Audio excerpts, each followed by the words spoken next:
Welcome to Christianity with Brother Mike. Today, our topic is power. Power. John chapter 6, verse 15. When Jesus therefore perceived that they would come and take him by force to make him a king, he departed again into a mountain himself alone. There was a time in Israel that some people concluded that Jesus should be their king. So they said, we are going to make him our king by force. So they went after him.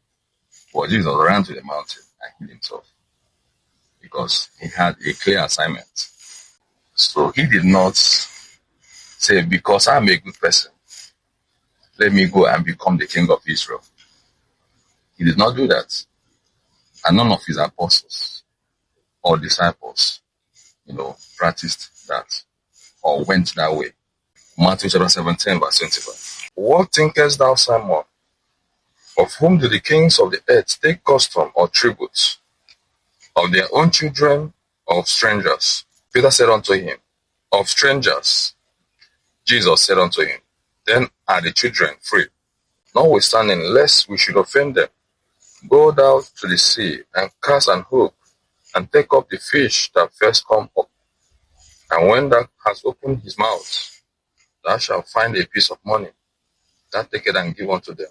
So Jesus referred to kings and presidents as kings of the earth. Remember our topic, power.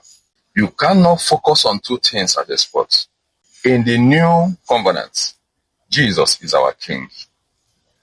In the old covenant, we've seen how a lot of people became kings during those days and how it ended. There was a time that a man called Abimelech, the son of Gideon, known as Jeroboam, in Judges chapter 9, rose and became king of Israel. Judges chapter 9, verse 22. When Abimelech had reigned 3 years over Israel, there became a mighty chaos between Abimelech and the men of Shechem. Because Abimelech had desired to reign over Israel after the death of his father Gideon. Abimelech went to his mother's brethren and told them that, look, Gideon, my father, had 70 sons. But you and I are from the same place, Shechem. Why not help me for me to achieve my dream of becoming king of Israel so that I can reign over all the whole Israel? That it will benefit you more that your own person is on the throne. Bible said the worthless men from Shechem followed Abimelech to go and slaughter 17 sons of Gideon. And they made Abimelech king of Israel. After 3 years of his reign, some men also rose against him. That one made Abimelech to kill a lot of people in Shechem. And the woman later threw down stone from a tower, and it crushed the head of Abimelech. Abimelech and his people now fighting. Or are we going to talk about David when he reigned so many years in Israel and his own son rose against him, known as Absalom? He fought him heavily because of the kingship of Israel. Most times people go for power so they can have control over each other. But they hide in the disguise of, we want to make things better. We want to change the face of things. We want to make everywhere to become very comfortable and very habitable. We want to change the political atmosphere and make things very accessible and easy for my people.